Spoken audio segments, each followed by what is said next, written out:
The armor of the Spanish Civil War is a complex subject, which encompasses both vehicles delivered from foreign powers, the Soviet Union in the Republican case, and Italy and Germany for the Nationalists, and locally produced, often quite makeshift vehicles, nicknamed tiznados. While they and their use are, on their own, a quite obscure subject outside of Spanish language sources, it is even less known that some of these vehicles left Spain's borders and saw very limited service with Spain's northern neighbour, France. Welcome to a new Tank Encyclopedia voiced article. If you like our content, please do consider donating on Patreon or PayPal. Every little bit helps towards creating these videos and the articles on which they are based. From July to November of 1938, the regions of Aragon and Catalonia in northeast Spain saw a decisive nationalist victory in the Battle of the Ebro. Initially, it was a successful offensive by the Republican side that turned to the advantage of the Nationalists, with counter-offensives by the Nationalist army reaching further than ever into Republican territory.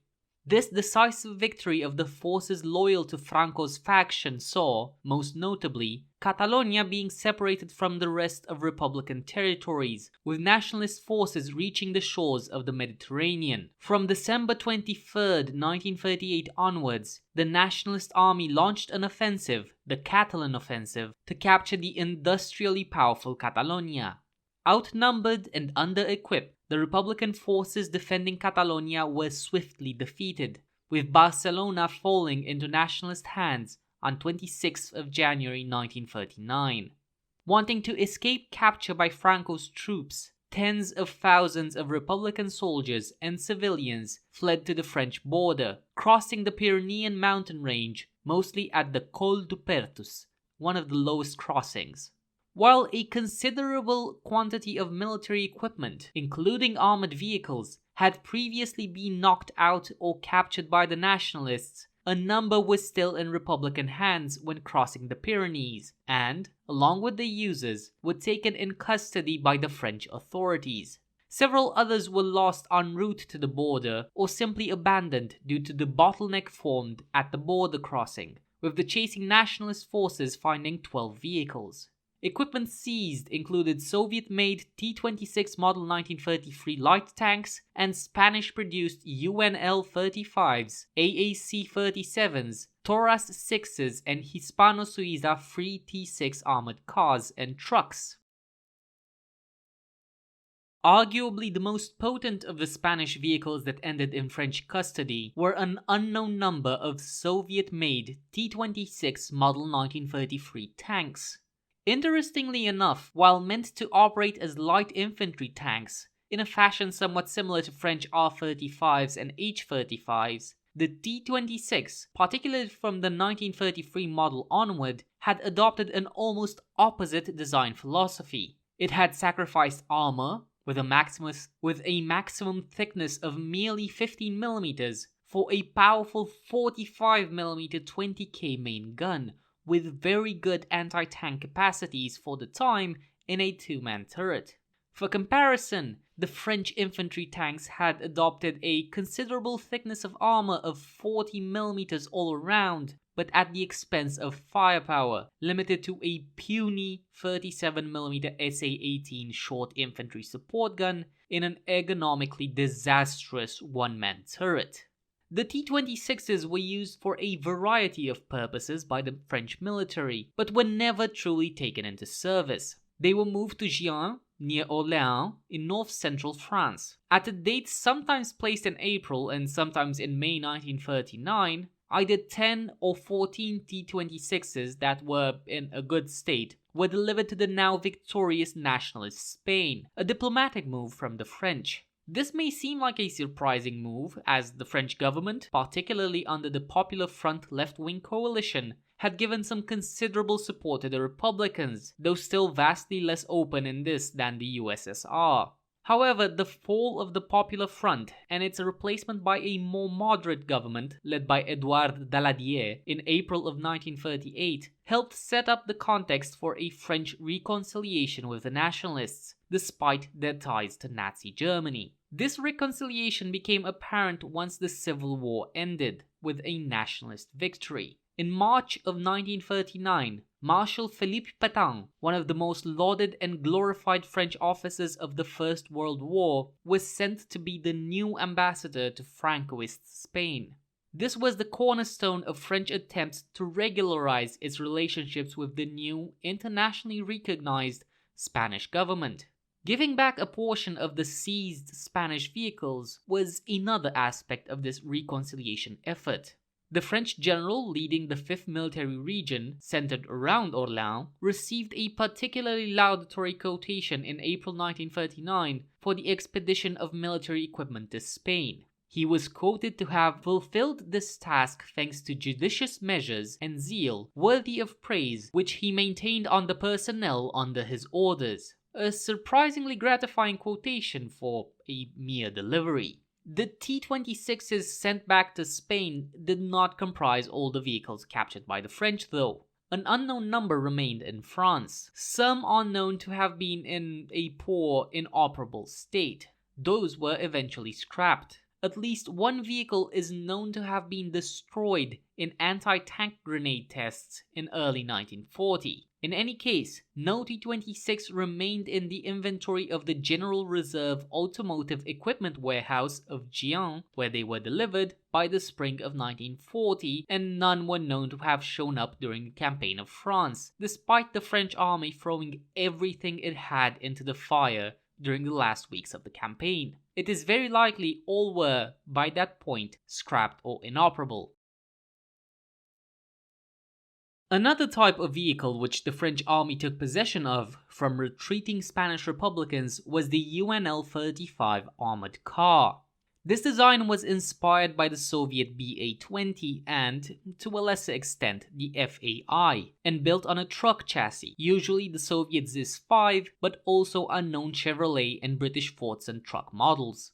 The UNL-35 was arguably the most extensive armored vehicle production project undertaken in Spain during the Civil War, with a production estimated between 120 and 200 vehicles. A light 2.3 metric tons armored car with a maximum armor thickness of 10 mm and generally armed with 2 machine guns of various models, one in the hull and one in a fully rotating turret. The vehicle had a 3-man crew, with 2 crew members in the hull and the commander in the turret. In France, the UNL-35 appears to have been referred to as the Ford, referring to the Ford Model 85 chassis which was used on a number of these armored cars. It should be noted that armored cars using both ZIS and Ford chassis was seized by France, despite the Ford designation apparently being the only one used. 22 UNL-35s, which may have been all the vehicles seized, were given to the Ministry of Colonies in April 1939,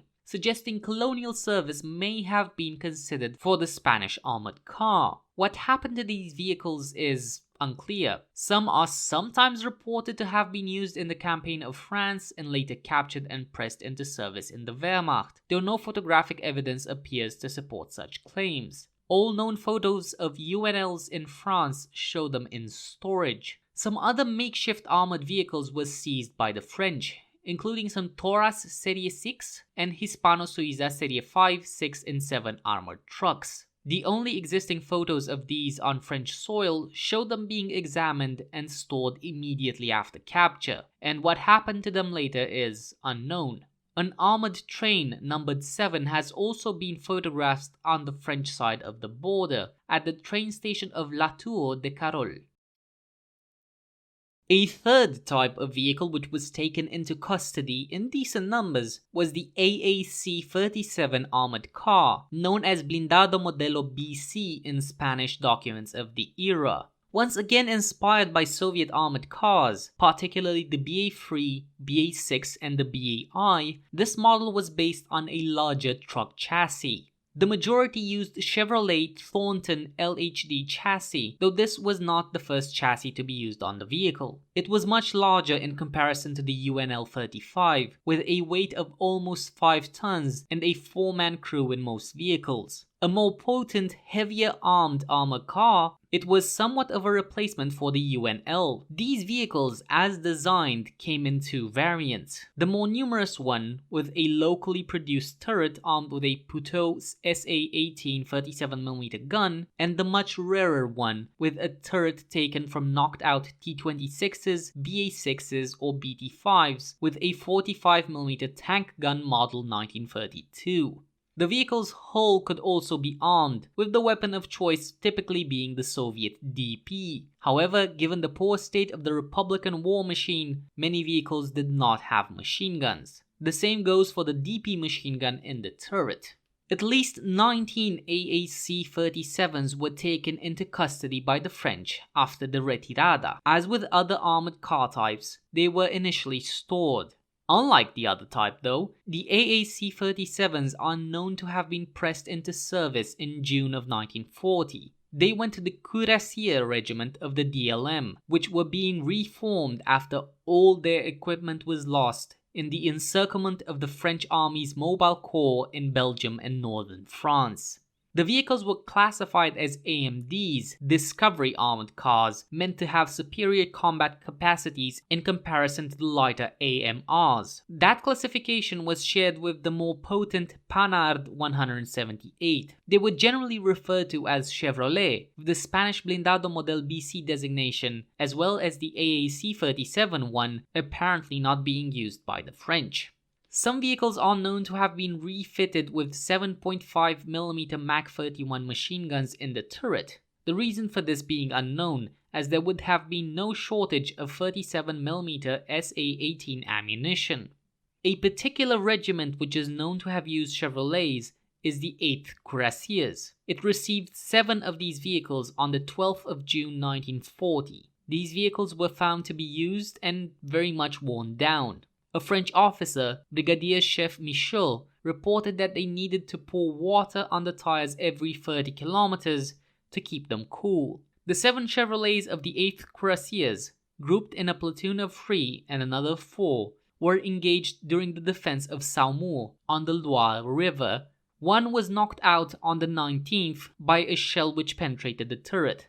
The other vehicles survived all the way up to the armistice, as the 8th Cuirassiers retreated south after the attempts to stop the German tide at the Loire failed. At least for the AAC-37s, service did not end with the fall of France. Indeed, the Wehrmacht is known to have made use of the captured vehicles. Some vehicles received considerable modifications, including at least one being fitted with an anti-aircraft turret armed with 2 machine guns. Others were merely rearmed with MG-34s, or even retained the French 37mm SA-18 guns or 7.5mm Mak-31 machine guns. AC-37s are known to have been used by the Propaganda Compagnie 612 Eichhorn and perhaps the 267th Infanterie Division. While makeshift and captured vehicles could be expected to only be operated in second lines, several AAC-37s are known to have been used and lost during the offensive towards Moscow in the winter of 1941, a testament to their sturdy design and resilience. Their service beyond the year of 1941 is uncertain. French use of the variety of Spanish Republican armored vehicles that fell into French hands is a quite obscure and little known subject. Understandably enough, as both the original vehicles and the French army in 1940 tend to be quite underrepresented and misunderstood in popular history, which is often dominated by English language sources. Upon being seized, the Spanish vehicles were generally stored by the French, outside of the T-26s, which were either delivered to the victorious Nationalists, scrapped, or destroyed in grenade tests. The collapse of France in the spring of 1940 pushed for the AAC-37 and, allegedly, the UNL-35 armored cars to be pressed into service, though details of their operational service are rather scarce. That's all for this video. Make sure to like, subscribe, and hit that bell button. We'll be releasing new videos on the regular. You can follow us on Facebook, Twitter, Instagram, or Reddit. If you use Discord, there's a link to our community server in the description. And if you would like to help us continue to develop and expand, please consider donating on Patreon or PayPal. All of the funds will be used to help us enhance and design new articles and features for you. Until next time, keep us in your sights.